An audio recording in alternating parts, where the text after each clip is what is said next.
This week's Look at Local Sports sponsored by 315 Local Bakery and Diner, Alexandria Bay. Hello once again, folks. Welcome to our humble podcast, if you will. Our little corner in the newsroom. This is it. This is where they put us for the rest of the day when we're not doing sports on TV. They put us in this closet, in this corner. It is brought to you by 315 Local Bakery and Diner in Alexandria Bay. Great food, great location, right on the main drag as you head towards the river, right down the street there. And check it out. We appreciate them being with us through the podcast, and I'm sure they'll jump on board once again once the fall heats up and football season arrives. But we appreciate having them with us. And we also appreciate Ashley Seabolt, our producer who plays that video audio board like a Stradivarius. She's so good at keeping us looking halfway decent. She doesn't have much to work with, but she does a great job with what she's doing. How are things going? Good, Pretty good. This is the last one of the high school sports season. Yeah, we'll take a little bit of a break, as school takes a break. We'll be back in the fall once football arrives, and a brand new season will be here, another school year.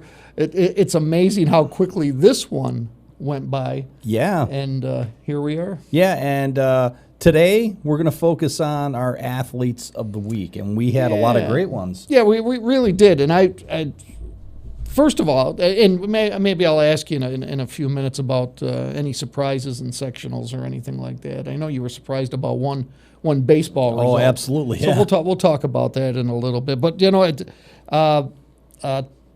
Nortz from Lowville girls soccer. She was the first one of the year, and you look back at it. It's been a while since we talked to her, but she had a pretty good season for the Red Raiders. Yeah, she was one of the top scorers in Section 3 and had a great season leading Lowville into the postseason. You know, a lot of people ask me, they go, well, how do you pick the athlete of the week? And a lot of very scientific ingredients goes into this. Coaches will call. I occasionally get a parent calling. Or a grandparent. Or a grandparent. Or which I rely on a lot, is recommendations from you. If you see somebody that opens your eyes a little bit, you'll let me know, and we check them out. We talk to the coaches, and then we come across. So that's how the sausage is made, if you will. That's right. I mean, it's scientific, and it's easier. It's easier with offensive numbers, which are more readily available than defensive numbers. Right. So many times, we may look over, and it's unfortunate, a great defensive performance. But there are plenty of them out there. Case in point is Chloe Elmer from South Jefferson. Yep, lacrosse. Great defense person. She will be. She will be recognized. So. Yeah, and we try, like in football, offensive, defensive linemen, if they have great games or great careers, we try acknowledging them as well. But like you said, I mean, it's the numbers that pop out. Yeah, I mean, there's no specific rules or regulations, but you're right. Sometimes we will recognize somebody for a career as our athlete of the week, just because they may have flown under the radar during the week, but we feel they need to be recognized, especially if they're a senior and they're heading out and they've had an exceptional career and they were just overlooked a little bit. Or funny you mentioned it too, like if they were overlooked in one sport, maybe they excel in 2 or 3 sports, and we get them in another sport either in the winter or in the spring. Yeah. So we try not to double up on them for the year. So if they win in one sport, we usually, give somebody else a chance. Right. And we try to spread it out too, not only boys and girls, but also in Frontier League, Northern Athletic Conference too. I mean, we try to recognize everyone in the viewing area. Yep. Jeremiah Adamola Sadipe, Carthage, had an exceptional football year. He was our number 2 pick. And broke all sorts of records. Yeah, and was one of the top running backs in Section 3 and led Carthage deep into the postseason as well. What a great season he had. Yeah, Delaney Callahan followed Watertown girls soccer. Your thoughts about her? And she's closing out a great varsity career. Yeah, great player in soccer. Also a pretty good lacrosse player as well, Delaney Callahan. Yeah. So Peyton Matuszek And I hope I said that right. Lowville boys soccer. The coach's son had a great year for the Red Raiders. And once again, Peyton Matushak, boys soccer, athlete of the week. Lowville boys soccer team also had a great year and advanced to sectionals and went deep in sectionals as well. So, a lot of these names that we see, leading their teams not only into sectionals but into state play as well, and maybe a couple of them into state championship games. Yeah, yep. And a couple of them state champions, too. Oh, yeah. No, you're right. Trevor Shawcross, Indian River football, another running back who broke a ton of records this year. Yeah, him and Jeremiah Adamola Sadip. Those were the two guys, and when you'd get Carthage and Indian River together, you knew it was going to be whoever had the ball last was going to win the game. Matthew Schwartzfigure doesn't go to Potsdam, but played for Potsdam in football, and a pretty good running back. He was part of, a three-headed monster in the backfield there at Potsdam this year? Yeah. Ellie Roberts, South Jefferson. She comes from the Lister family tree of runners. Yeah. And she was exceptional in cross country for South Jeff. Yeah, and just carrying on that tradition at South Jeff of outstanding runners. Of course, last year they had a state champion who went to Belleville Henderson and ran for South Jeff. Yeah. And, had a great career. Pretty impressive. And then we did another cross country person, Maddie Carista, from Norwood Norfolk. Norwood Norfolk has a great program up there. Kent Fetter is the coach and does a great job. We talked about it a couple weeks ago. We talked about it again last week. When you think of schools and you think of sports, Beaver River, cross country. Of course, when you think of Norwood Norfolk, you also think of cross country because they've had a lot of great athletes, runners especially, go through that program. Copenhagen had a pretty good run in girls soccer. And Darby Fitzpatrick, one of the reasons why. She seemed to have the knack of scoring a big goal late in games that helped propel the Golden Knights to victory. She did, especially in state play as well, so a great year for her. Ty Jacobs, Lisbon boys soccer, who set a few records at Lisbon. He's really a fine soccer player, did a great job this year. I believe he was a multi-sport star as well. Yep. We jump in the pool. I'm going to put the Speedo on. Well, so's Rob. We're going to put our Speedos on. We're jumping in the pool for our next athlete of the week. Molly Dickinson, Watertown girls swimming. And Watertown's always powerful in girls swimming. Coach Peters always has a great team year in and year out. And I think a lot of that evolves from the feeder program, the Blue Sharks, Watertown Blue Sharks. These kids swim in that program, move up to the high school level, and it shows that Watertown's dominant year in and year out. Samantha Booth, who transferred from Immaculate Heart to Watertown, and for Watertown's sake, took her tennis talents with her, and she was exceptional. She's going to Creighton, so congratulations to. Is she going to be playing Samantha tennis there? Booth. I am not sure. Hopefully she'll continue to, if for no other reason than just to get out there recreationally, because she's a very good tennis player. She advanced to the States, I believe, as well. Yes, she did. She did very well this year. Yeah, they had a nice walk for her through the halls at Watertown High. The kids, showing their support for her, and she did well. She's a very good athlete. And the next one we're going to talk about is an interesting story as well. Gretchen Braun, who up until a year or so ago was homeschooled and just went to Canton. Just decided to go to they didn't offer swimming at her school. She was able to hook on with Canton and performed exceptionally well. 2 state titles. Unbelievable. Yeah, Gretchen was tremendous. Congratulations to her, and what a great story. Yeah. So she's moving on with her talents. Another girl swimmer we talk about is Jaden Turk from Beaver River, and Coach Ann Davis did a great job with Beaver River girls swimming, and has over the last couple of years. Yeah, she's been a staple there at Beaver River, coaching the girls swimming program, and Ann Davis always does a good job. Yeah, how about Emmeline Barton, Lafargeville girls basketball? This is one of those athletes that you could give her an athlete of the week any week of the season. because she's an exceptional basketball player. And she almost ended up on the cover of Sports Illustrated. Yes. You know, She they was had a in the little running. voting contest, Yeah. and it was between her and another girl, and I believe Yeah. Emmeline had somewheres in the neighborhood of 25,000 votes. So, Pretty- you know. pretty impressive. Yeah, it was pretty impressive, and it was impressive what the Lafargeville girls basketball team did this season. And they're going to lose Emmeline. You know, she was a big part of their story, but Margie, her sister, coming back. They also have Chloe Gafford coming back, Right. so they're going to be strong again next year as well. It'll be it'll Zach Steiner doing a great job there. Hopefully, they'll continue with the success at Lafargeville. They've done really well. Yep.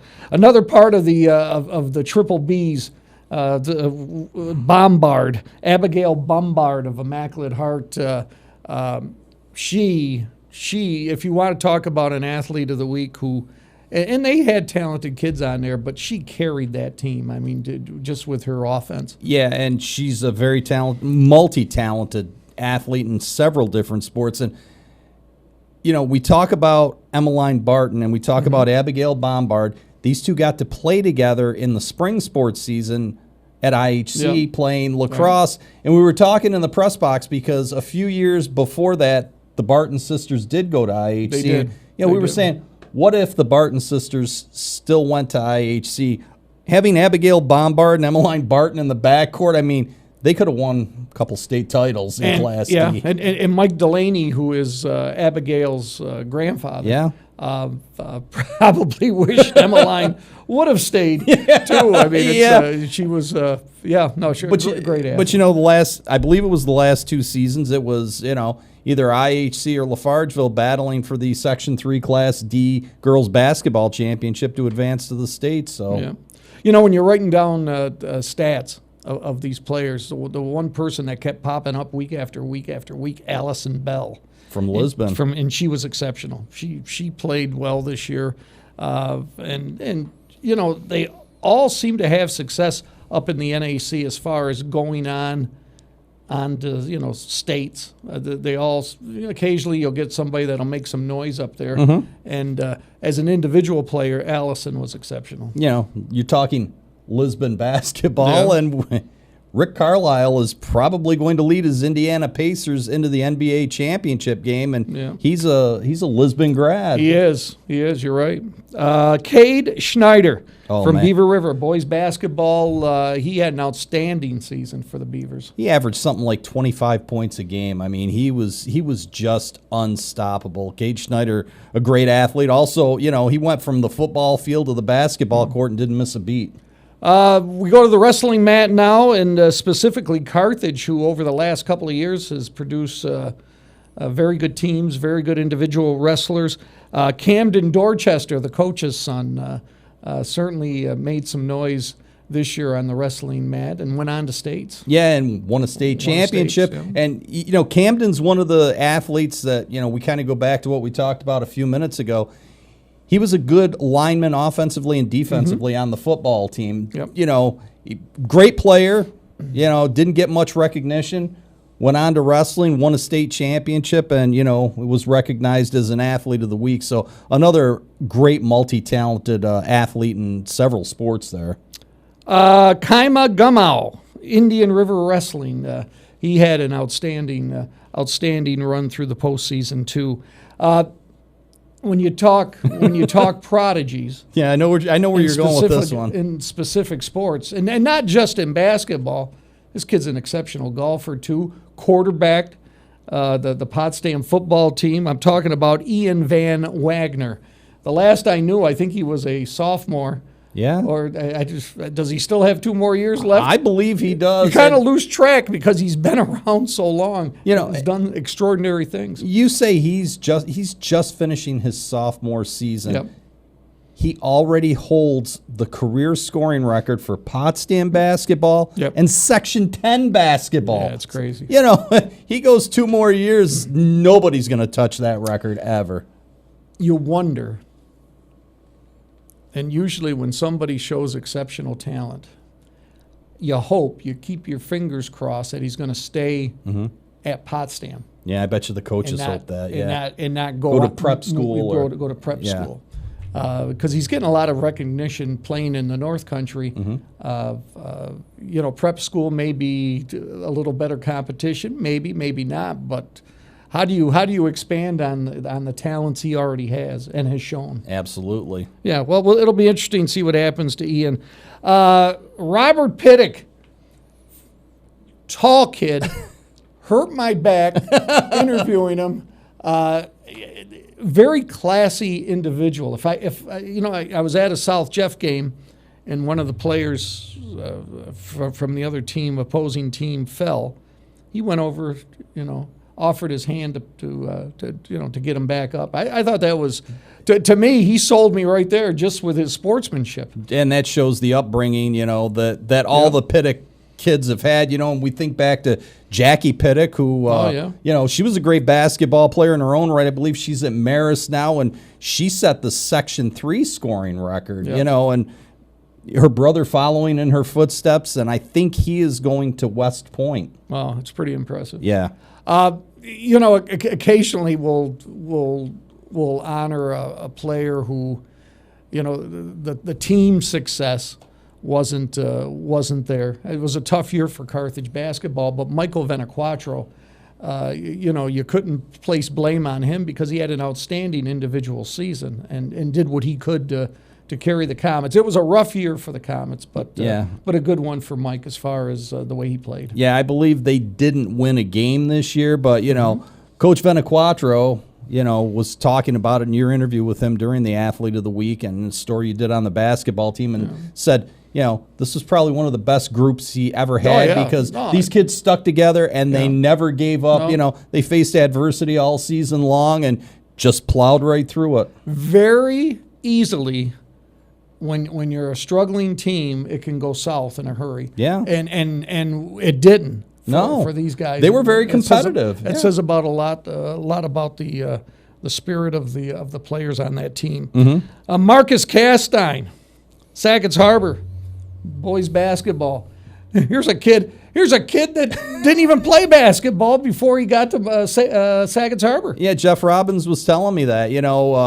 Before he started playing organized basketball, he got out on the court and, he'd travel all the time, had problems dribbling, and he turned into one of the best basketball players in Section 3. And, he's going to stick around because next year he's committed to go to JCC and play basketball for Coach Joe Vady. So, and he led Sackett's Harbor to the Final Four this year. He did. He played well. Just to veer off a little bit, your thoughts about Coach retiring?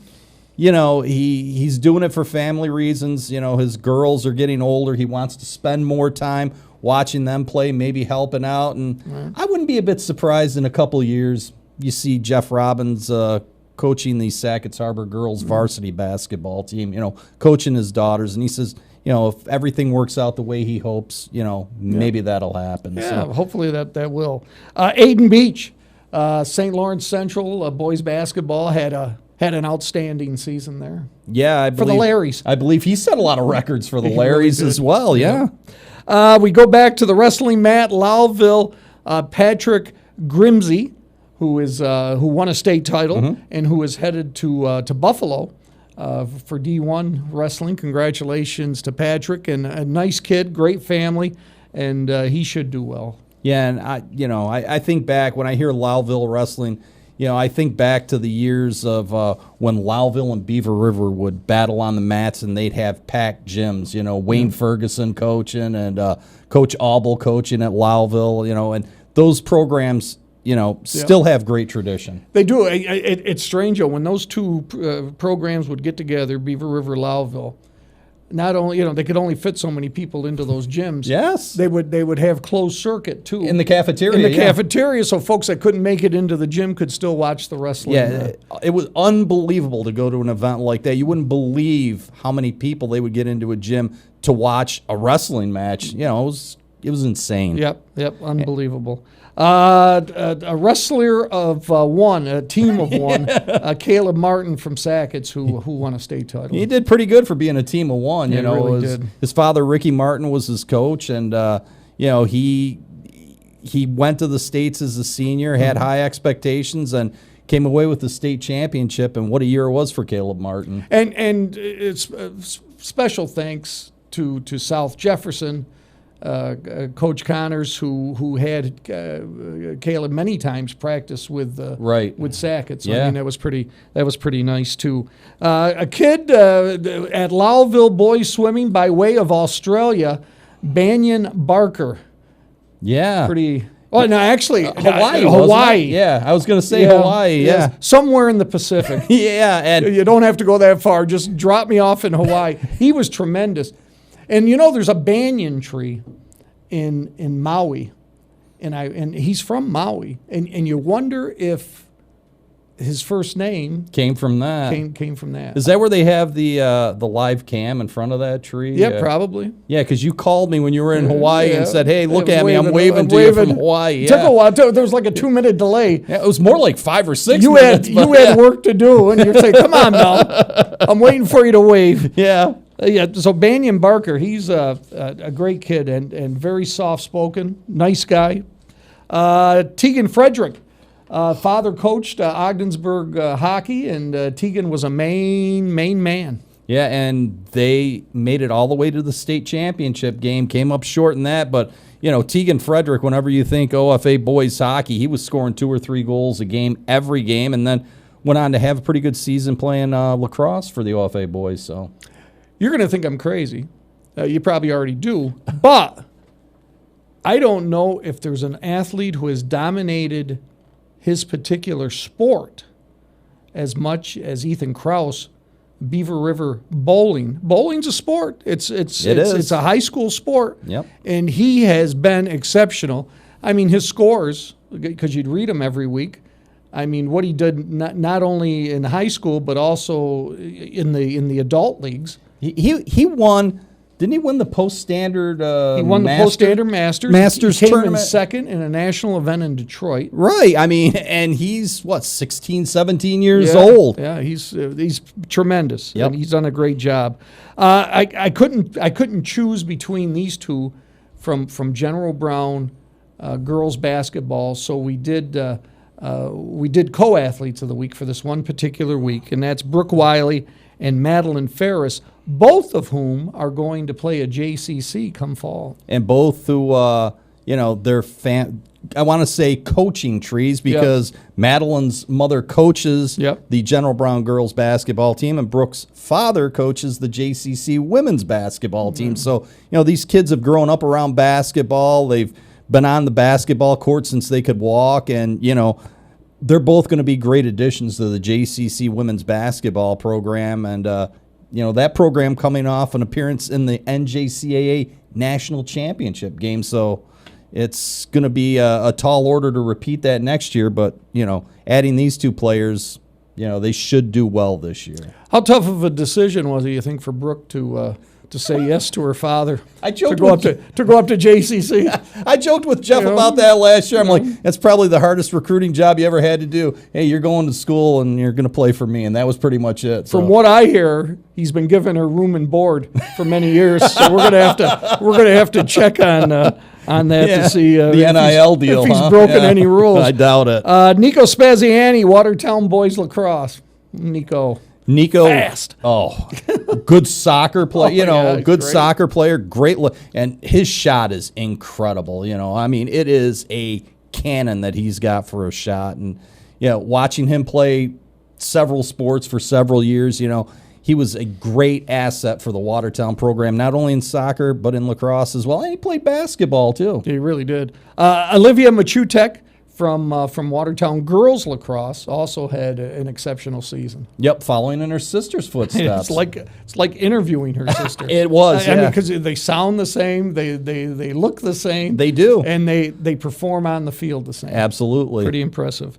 Amalia Netto, South Jefferson girls lacrosse. Yep, and she played at Watertown last season. Went to South Jeff this year, and she's really made her mark. I'll tell you what, the South Jeff girls lacrosse team ranked number 1 in the state in Class D. It's actually a tie between them and Cold Spring Harbor. Wow. And Ironically enough, the team they lost to in the state championship game last year, Cold Spring Harbor. Right. So those two teams, once again, at the top of Class D in the state, and as sectionals roll along, you got to think that we could have a rematch for the state championship collision game. Course coming your way. And South Jeff the other night, I think, won 23-1. Yeah. So they had a good... and Amalia's only a sophomore. Yeah. I mean, a lot of the key players on South Jeff's girls lacrosse team, only sophomores, so look out. This next athlete, softball player from Thousand Islands, Melanie Wiley. I took a liking to her because of the name. Yeah, my name's Melanie, so it's actually she performed well in the circle this year. I watched them play a couple games last week, and Saturday they were playing in the sectionals. They got down early 4-0 in the first inning up at JCC. It looked like things weren't going to go their way. They came back to tie the game at 7, took it to extra innings, and won it. Melanie Wiley was fantastic on the mound. She also had the game-winning hit as well. So there you go. Yeah, pretty impressive. Wiley name synonymous with Viking sports. Yes, absolutely. Brianna Morahan, South Jefferson softball catcher, and really a big part of the late season success for Steve Randall's team. He said he's going to miss her immensely because she was a leader on the field, kind of like having another coach out there. And she hit like 650. I mean, unbelievable. Yep. Vivian Coburn, Canton girls lacrosse. Yeah, Canton girls lacrosse has been to the States the last couple of years, and reason for their success has been the play of Vivian Coburn. Undefeated in league play, by the way, this year. Canton did a great job of playing, and they're going to be in the championship against Salmon River on June 3rd, Tuesday, June 3rd. The team that stopped their run in the States last year? South Jeff. Yeah. They stopped a lot of teams' runs last year. It all comes around. Yeah. Chloe Elmer. We were talking about her, a defensive stalwart for South Jefferson girls lacrosse. And as a matter of fact, that'll run, if you're seeing this on a Friday, she'll be the athlete of the week tonight. Mm-hmm. And, she's a great face-off specialist. And Jen Williams said not only is she a great face-off specialist, she's great in the defensive end as well. And face-off's key for girls lacrosse. If you win the draw and you get the ball, you're controlling the tempo of play, and Chloe Elmer has been great for doing that for South Jeff, not only this season, but in seasons past. Yep, and then our final athlete of the week, which will run on June 6th, if I'm not mistaken. I think that's a Friday night. That is Aiden Chartrand, pitcher from Harrisville who had an outstanding season for the Pirates. There's Aiden Chartrand, another example of, someone who's had a great career in several sports. I think Aiden Chartrand, I think Harrisville basketball. Yeah. Oh, yeah. He led them on the court this year. And it's, I'm glad that there's still a ton of athletes out there who are three-sport athletes. Yes. Who don't just concentrate on one particular sport, although I guess you have to now play on club teams and stuff like that.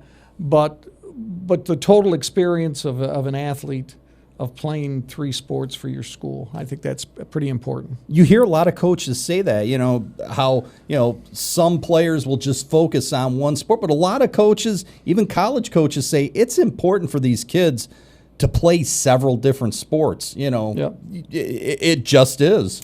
By the way, the names that we talked about, they will be honored at the Hilton Garden Inn on Thursday, June 4th. They'll have a reception not only for the athletes of the week, but also the arts all-stars, tech folks, academic all-stars. So they'll all get together there, and they'll be saluted by the station and by their parents. So I think that's the athlete of the week thing's been a great program for a long, long time. And kudos to Watertown Savings Bank for helping us with the athlete of the week throughout the years, and how it's grown over the years. I mean, these kids get plaques. They do. I remember when you first started this years ago, they'd get little certificates and all, and right. I think when Wendy's did it, they'd get like free meals and stuff like that. But now it's plaques. And sometimes, for whatever reason, those free meal certificates would be lost in the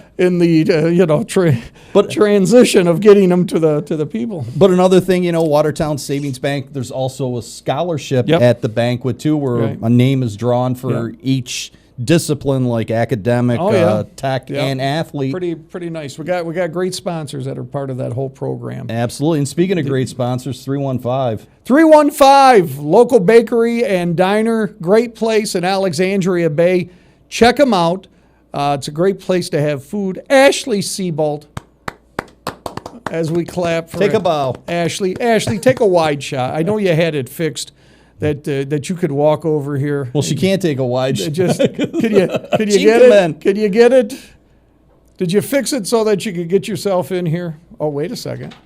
She's going over. Oh, she's got a microphone on. Oh, very nice. There we go. Alrighty, Ash. Your thoughts as we close out the school year? Okay. Oh, you gotta call yourself up. Thank goodness she is a technical whiz. She is. She's my go-to for anything. Oh, very nice. Look at that. Very nice. Oh, and you can tell I'm wearing white socks. Yeah, and you got my shorts. I needed to make sure they know that you wear shorts, sir. See, a lot of people. No. This is the first week she said to me. She goes, "We won't see your shorts." I would put dress pants on every week until this week. Today's the day you wear the shorts. Yes. Of course, today's today. And she goes, Ashley, thanks for your help. Oh, no. Big hockey player. You see she's got New Jersey Devils. Yeah. Wearing it proudly. Wearing them proudly.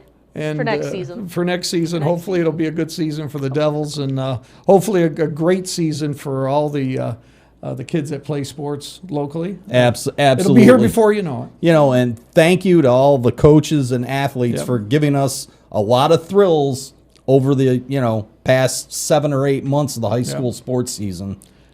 Thank you. We went a little long, Ashley. I'm sorry. You're good. That's it. Thanks for watching our humble little podcast. We'll see you in the fall. Chances are we'll see you before then, too.